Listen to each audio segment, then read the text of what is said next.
But our next talk for today is going to be revenue sustainability in esports. And this is a world outside of esports sponsorship. So our previous talk was all about the sponsor side of things. And this time around, it's about exploring how esports organizations are making money outside of all of those different sponsorships. And our moderator for this session is going to be Callum from Sports Business Media. And our speakers will be Johnny from Blinkfire Analytics, Daniel from OmniCoach, Sabrina from G2 Esports, and Warren from Nuve. So please put your hands together for them. Excellent. Am I on? Am I on? I am on. Good afternoon, ESI London. Thank you so much for coming to this one. We are discussing revenue sustainability in esports, and we will touch a little bit on sponsorship, but not on driving new business, but on how to make sponsorship more sustainable. And then we'll talk a bit about media rights, e-commerce. We'll probably go everywhere over the next 40 minutes. And with me, I have 4 incredibly knowledgeable people to take you through the subject. So first of all, Warren, introduce yourself. Thank you. Thanks, Callum. Warren Tristram. I am the SVP of Sales. I head up gaming, lottery, and esports at Nuve. Nuve, for those who don't know, we're basically a payment processing company, and we have a global footprint, so we cover most geographies around the world. Sabrina. Thank you. Yeah, I'm Sabrina, Business Development Lead at G2 Esports. We are a multi-team esports organization, so roughly have 12 teams across our G2 umbrella right now. And yeah, really happy to be here because I think sponsorship, sustainability and revenue diversification is something that drives us as a commercial team a lot every day at the moment. So I'm looking forward to hear everyone's insights. Daniel. Hi everyone, I'm Daniel, the CEO and one of the co-founders of OmniCoach. We are an esports tech company and help brands to connect with gamers in a fun and authentic way. And just giving you a little more context about what actually we do, we operate in a white label model and enable any brands, companies, orgs to set up their own automated match analysis service and start to engage gamers by helping them to improve in their game. Johnny. Hi. Oh, okay. It's loud. I'm Johnny from Blinkfire. I lead all of our product development. Blinkfire, for those of you who don't know, we are a real-time sponsorship ROI platform. We are all engineers. We patented our own computer vision and AI algorithms. And we help sports and esports organizations become more profitable, drive new revenue in a sustainable also way. And yeah, we work with huge organizations and small teams and brands and leagues. So whoever's interested, I'm happy to share more info. Nice one. Thanks. Thank you very much. So I guess to kick this one off, it's no secret that profitability and revenue sustainability is something that everyone strives for in this industry, but it's not so easy to get. To set the scene, Warren, you've done a white paper with ESI, with PayPal, exploring where we're at now as an industry. Maybe you can talk a little bit about that. More than happy to. So I haven't been able to go and remember all the stats, but I've got them here. But as you say, Callum, we have actually gone and sponsored or commissioned with PayPal a report with ESI, who will be publishing this report. So watch out on the ESI London channel. You'll be able to go and get the full data.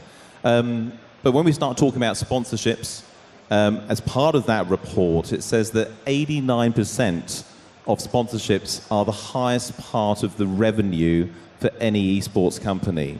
So less than half of those companies which were surveyed, 48%, actually make money from ticketing and merchandising. So more stats which I think hopefully are relevant and interesting. The average number of sponsorships that actually run at any one time, 8.6, and they run roughly for, say, about a year. So, you know, the positive with that, I think that 77% of the companies who were surveyed expect that sponsorships will also increase. However, there is an over-reliance on sponsorships. 90% of the businesses shared their financial data with us. And with that, 55% of those businesses said that they were not profitable, which I think frames this nicely. So 62% of those businesses were expecting to go and get revenue growth in the next year. So the sentiment is absolutely positive going forward. But I think that the key thing is that diversification is critical to the success of the payment ecosystem. So monetizing the audience, I think, is crucial. Yeah. Sabrina, would you agree that the esports industry is over-reliant on sponsorships? Is there a way that you can create a profitable and sustainable esports business based on sponsorship revenue? I'm not sure I would call it over-reliance at this point, because at the end of the day, the commercial revenue streams always match the evolution of the rights holder at the end of the day, right? And we are still a very young industry compared to traditional sports. So if you look at the big players in the space, G2, 100 Thieves, Team Liquid with Claire sitting there, right? We went through multiple years of building our IP, and the first way to commercialize your IP is through sponsorships, right? Now a lot of the esports organizations are maturing, and now you have the opportunity to capitalize on it in a different way, right? But first you have to build it.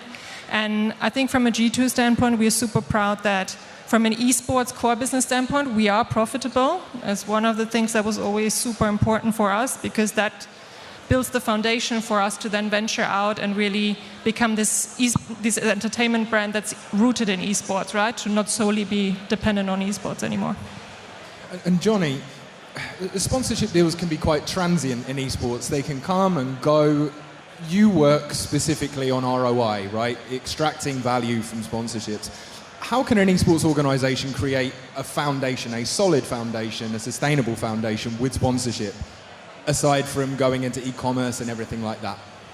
Well, the best way of building a sustainable, long-term plan is knowing how much you're worth. Actually knowing the numbers around stuff. So, having the analytics side behind all of that measure, not only how many sponsors you have, because that's something you can figure out on your own, but actually tracking the exposure that your brands are perceiving, that your sponsors are getting on social media, on streamings, on broadcast. That's critical to first, the first stage of things is self-assessment. I want to know how much I'm worth, what am I capable of. And then we have our own proprietary algorithms for media value calculation, so we can help you figure out exactly how much the exposure that you provided is worth to existing sponsors and future ones. So with that, what you build is a foundation, as you said, of numbers. I can actually know what I'm capable of delivering. I have past campaigns that I did. I know what I did in the past, and with projections, I can actually do a very accurate estimation of what the future might look like. So I think the basis of everything is numbers, and true, I'm a numbers guy, but the basis of everything is really knowing where you stand. You can be small, you can be large, it doesn't really matter, but knowing how much you're worth, I think, is really key. And maybe worth isn't the right word, but how much you're capable of driving. And then that's actually looking at the past, right? Even if it's yesterday, we're looking at past data. Then what we spent the last 12 months building is a whole suite of tools that help you focus into the future. So designing campaigns into the future with market trends, with what's the ad rates that advertisers are paying. So having access to all that suite of data, it really helps you create an accurate forecast of what a campaign, 6 months from now with whatever brand might look like. How should I frame my campaign? What talent should I include to reach my KPI goals, and so on. So, of course, any forecast is still a forecast, and it might differ a bit from the end result.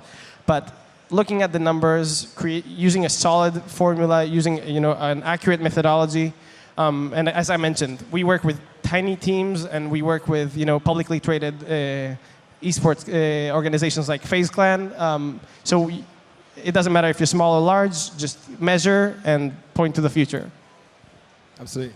And Daniel, what you do at Omnicoach is you're trying to connect brands and esports teams and agencies together and try and create a platform that's kind of a bit wider than sponsorship. Why is fan engagement so important outside of just slapping a logo on a jersey?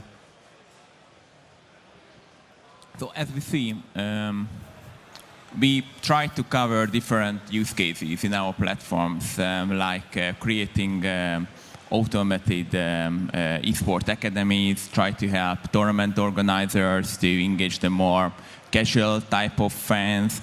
But we see is that the most important use case is definitely to help brands raise some awareness in the scene, drive them links, visits, clicks, and that kind of stuff. The way how we see and how engagement is important, we need to offer something new for brands, not just a banner on a stream or something like that, real values, but entertains people. And I think that's kind of key, that we need to take the next step in the entertainment. And I guess this one for the floor.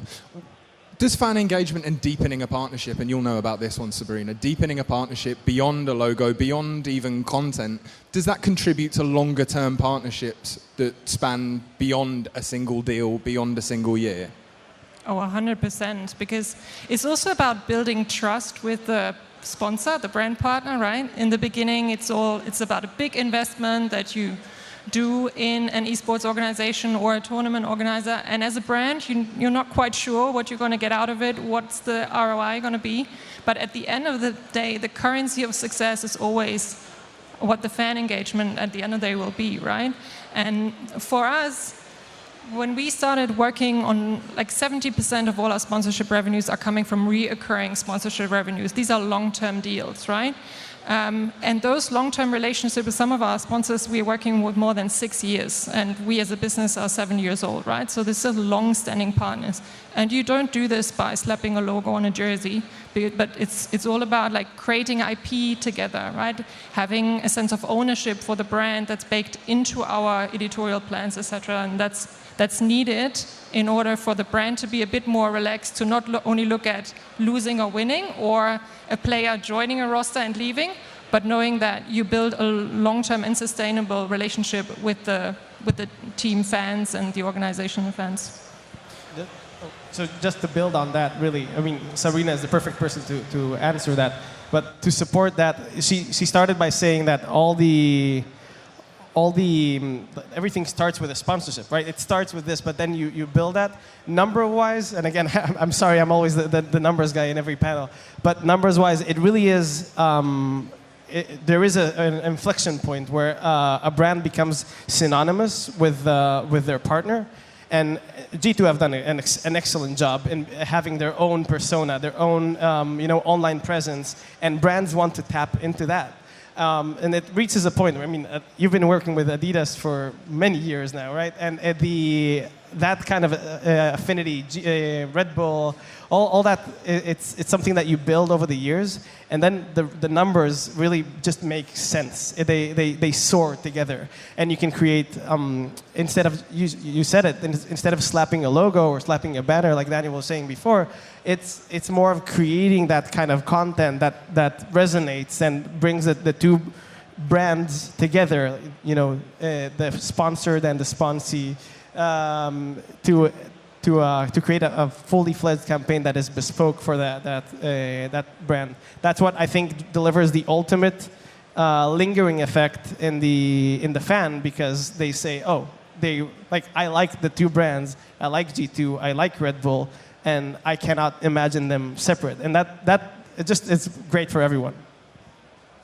I was going to say, the research that we've gone and commissioned, it does actually say that 92% of sponsors want to go and have longer sponsorship relationships. So from what you were saying there, Sabrina, as well, I think it becomes, and Johnny, you hinted to as well, it's more of a partnership between the sponsor and the actual company, so that they can actually form that relationship going forward and get a better understanding as that naturally evolves. I do think, though, contractual terms is almost a philosophical question, because I think there is a very thin line between having a good and stable long-term relationship and committing for too long, especially where we're at the moment. in our industry.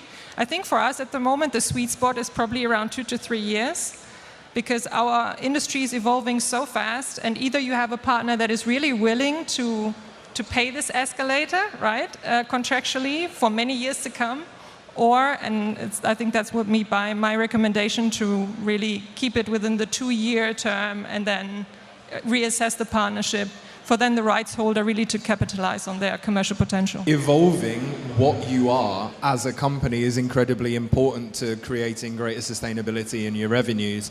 And I guess we can touch on how important competition is to a G2 brand or any esports organization brand to creating long-term value. Is it absolutely necessary to be at the top of every single esport? Or can you create a platform that's incredibly valuable and be mid-table or even near the bottom? I think that's probably what every esport team would dream of, to be completely independent from competitive success. I would say so. At least we would love to be. Is that achievable? No, it's not. I think what we did very early on, I started working with G2 4 years ago, and already 4 years ago, when we were a tiny team of 30 people, the content team was already the biggest department in the organization. And we learned early on that we need to build the stickiness of the G2 brand to make us independent from winning or losing or reckless coming or going. It doesn't matter. There needs to be a strong enough brand fandom, because that then, on the flip side, also gives confidence to the sponsors, right? Because they know there is this affiliation with a big fan base that's not dependent on qualifying for Worlds or winning MSI or playing a major, right? Because there's a loyal fan base that you build over time, and that helps also to relax the situation with sponsors. Really, in the esports industry is where you see this the most, but because it kind of makes sense. Esports is like competitive, video games, but it's entertainment at the end of the day, really. And American-based organizations tended to do it first. They did 100 Thieves was more of a an apparel kind of thing at the beginning. They had some the coolest jerseys and stuff like that. They started doing really kind of out of the box things and activations and bringing in content creators. And at this point, I mean, esports itself is still the competitive element, but I think there is 0 organizations here today and really much overall that haven't tapped into bringing in the talent. The actual streamers, having an army of brand ambassadors that enforce your brand, that also create additional auxiliary value and revenue for your sponsors. So of course, winning, again, numbers, winning, it brings sometimes up to like a 35% increase in your average engagement. Like actually winning a tournament, winning a campaign, winning a match is of course really important, and it's only going to be beneficial. But some teams actually handle losses really well and make it fun and entertaining. And G2 are very good competitively, but even when they lose, they do some really cool stuff. Everyone knows Carlos is a really, an ambassador. He's the brand himself many times, and he handles losses really in a very funny way. And that's a really interesting way of stepping out of the sports, stepping out of the competition, and making everything content and a win in the social game. So, you have to step out and you have to diversify out of esports to become an entertainment brand, to become something more. And I think many organizations are doing that, and it's definitely the future to become, I guess, going back to the topic of this conversation, a sustainable organization, because you can't put all your eggs in one basket. If you lose, you're dead. And I suppose one of the keys for an organization that wants to branch out of just competition and being a competition-based brand is obviously content, it's merchandise, it's e-commerce. Warren, how important is it for an esports organization to be globally facing and to not just focus on maybe their market? And how can an esports organization do that and open themselves up to the world? So I'm the payments guy. So you are the payments guy. It's important to think about it from a payments ecosystem perspective. So to be successful internationally, you need to make sure that you can actually process payments in the different geographies, as I referenced earlier. So you've got to go and think about the demographic of the customer as well. And you've got to think about preferences. So, for example, in the UK, we're predominantly card acquiring. People like using their debit credit cards. That doesn't necessarily work in other geographies. So there are alternative payment methods that are required for that. So that's important from that payment ecosystem and growing it internationally. As I said, from a demographic perspective as well, the audience for esports is generally a lot younger, more tech savvy. They may not deal with the frustrations that you can get with the friction of card acquiring as well. They're more likely to go and use digital wallets. They might be unbanked as well. So something like eCash solutions, PaySafeCard is a fine example, which can take on unbanked people. Using those sort of payment methods, I think, are really important, and actually having a payment solution in the particular geography of where it's going to have appeal, a claim. I think from the survey results we were looking at, typically if you go and look at the companies, they responded on average to having 4.9 different payment methods within inside their cashier. 53% of those acknowledge that they need to go and increase and expand that as well. So it's having a preferred local payment solution which people typically like using. And as I say, that younger demographic, more tech savvy, would be inclined to use that e-wallet solution as well. And when you say e-wallet, you're talking about PayPal, Google Pay? Exactly right. Sorry if I'm speaking technically from a payments perspective. It's the PayPals, it's the eCash, it's Skrill, things like that. Yeah. And Sabrina, as working for a global company that sells merchandise all over the world, do you use different solutions, like all over the world? And how are you getting to places like Southeast Asia, for example, and selling, doing e-commerce essentially in places that are sometimes cashless? I must say for us it was a very phased approach. We started with our core business initially, and that was our Pro Kit. Back then it was unbranded. Now that we have the relationship with Adidas, it's a branded Pro Kit manufactured by Adidas, but e-com solutions we have built ourselves for North America and for rest of world. And then going forward, there's the next layer for us, which again feeds into this entertainment brand rooted in esports, is the entire lifestyle part, right? There's collections online already, but we're really honing in on that going forward. Fall winter is going to be the big first time where we will launch our own in-house designed lifestyle collection. That's a big one for us, targeted to North America. For China, we went with a completely different approach. We had this strategic triangle. One was e-commerce, so we have our distribution through Tmall. The second one was social, so building an own social team out of China that manages all our social platforms, which grew massively. We're the fastest growing and most prominent Western org in China. And the third strategic triangle topic is streaming, right, and live streaming going forward. Excellent. I guess we can come on to media rights now. In the traditional sports world, media rights is basically what makes the world go round. In esports, not so much, and I think it is peaked and it's troughed, and there have been attempts to do exclusive deals that have tried to drive media rights as a revenue stream, and we've just not quite got there. I'll put it to the entire panel. Why do you think that is? Why do you think that esports is struggling to make media rights the revenue stream that a lot of people in the industry want it to be? So, because it was normally free.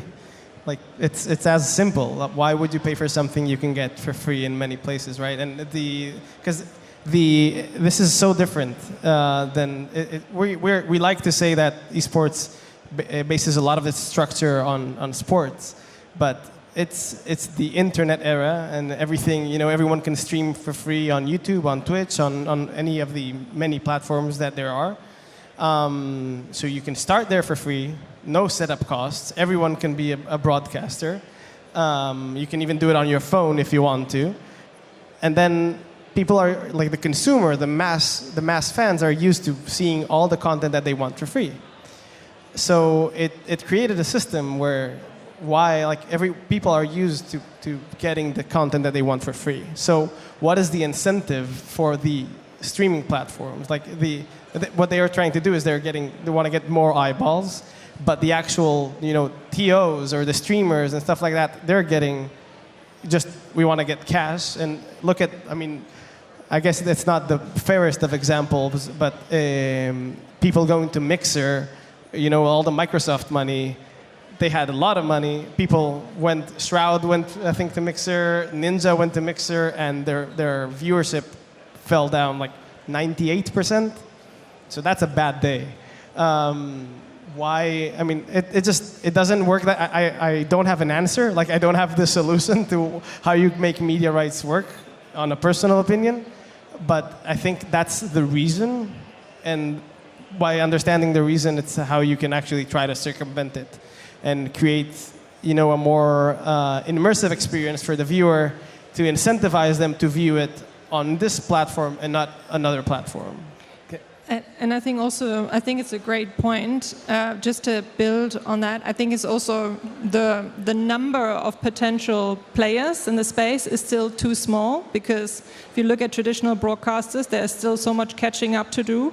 And I read a stat the other day that by 2024 there are going to be like 4 billion Gen Alpha out there, and traditional sports broadcasters in general are still trying to get their heads around on how to respond to different usage patterns of a Gen Z audience, let alone Gen Alpha, right? So it feels like it's still the same few platforms that you have top of mind at the moment, and the traditional ones still playing catch up. So it doesn't really create a space yet where you can really talk to everyone, and everyone is having enough, I think, flexibility and agility to respond to the different consumption needs that we will see in the next years.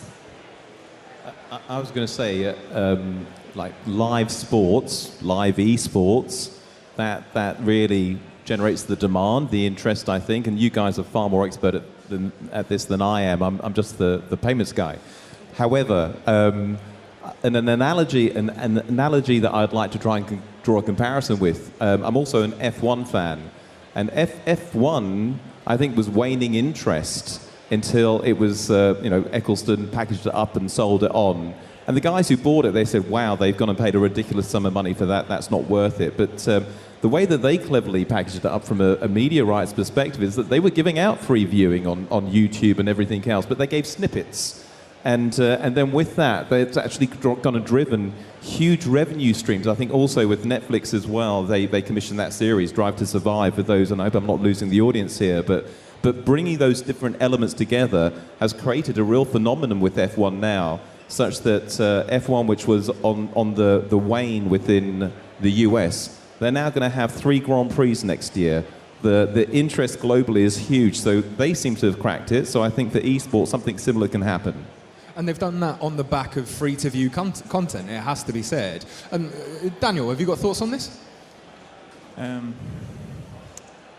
Certainly there are room to improve media rights. On the other hand, I feel that it's rather resharing or reallocating the same pie.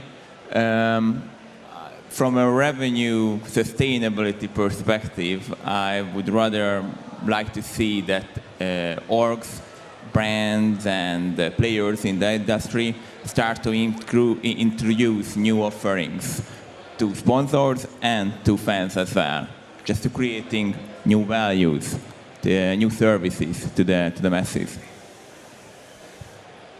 Moving on to centralized revenues, there was a dream in the esports industry that the esports industry could follow traditional sports on their model and create this wonderful centralized pot of revenue. We'll have localized teams, and it hasn't quite worked.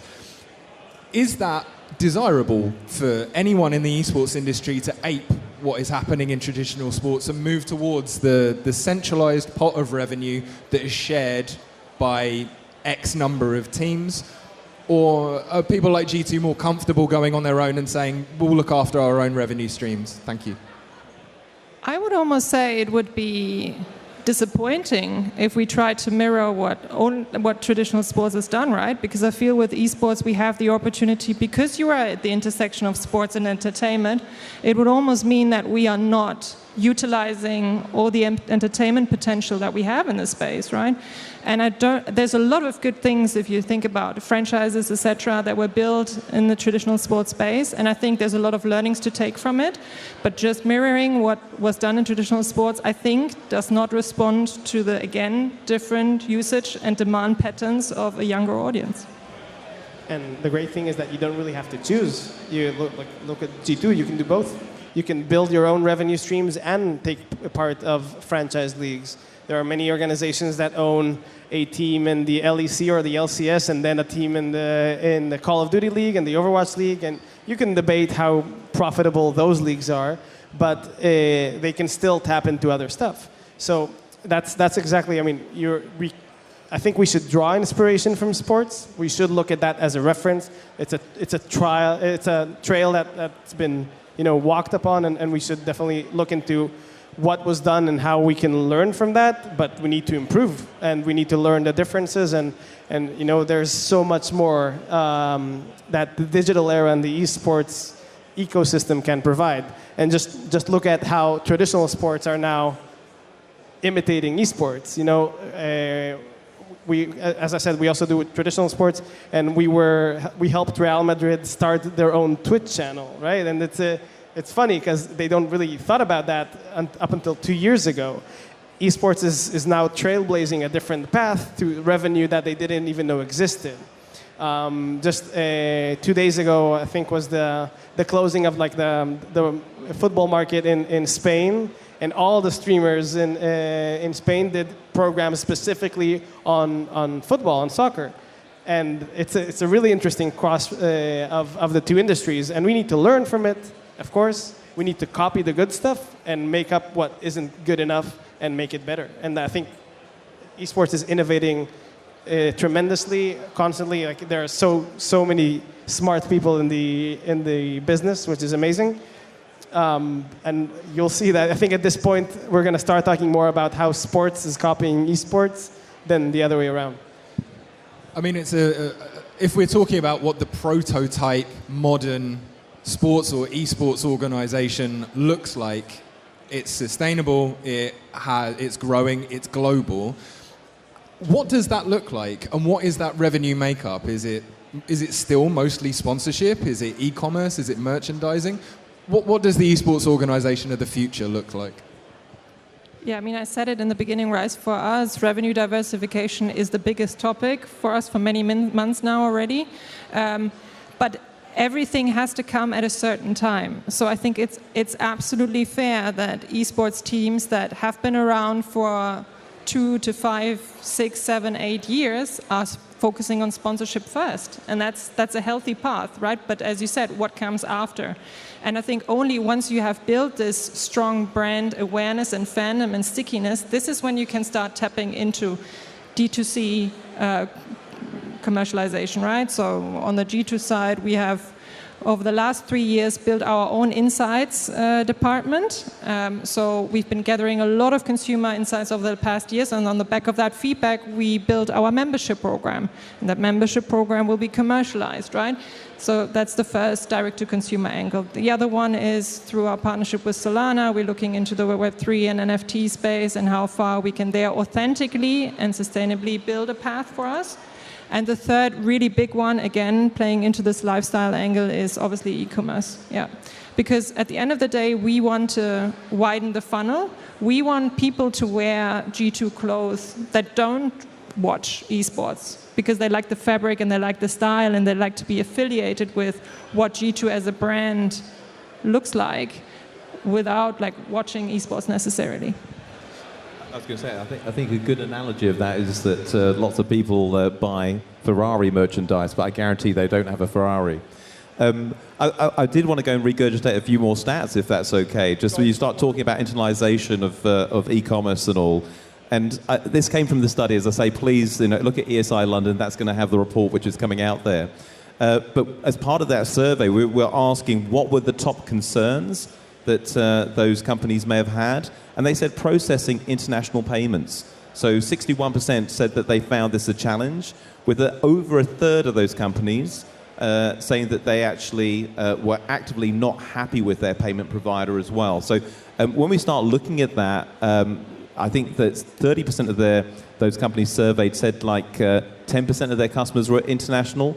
27% of those companies surveyed said that more than 50% of their customers were international. So when we start diversifying, when we start building an e-commerce business, I think you need to look at it in the broader context with regards to the payment ecosystems and making sure that you can actually satisfy the needs of those customers and the actual e-sport companies as well.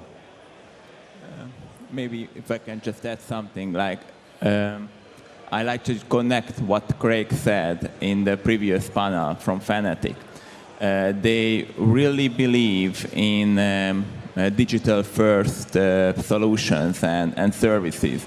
And my opinion is that if we are talking about the future, the diversification of different revenue streams, I do see a huge potential in digital services. And that's really used to tech-savvy sector or industry. We could literally talk about this all day, but we have run out of time. Thank you so much, Warren, Sabrina, Daniel, Johnny. Thank you so much for your time, and thank you so much for listening. Round of applause for our panelists, please. Thank you. Thank you. Thank you. Thanks, everyone.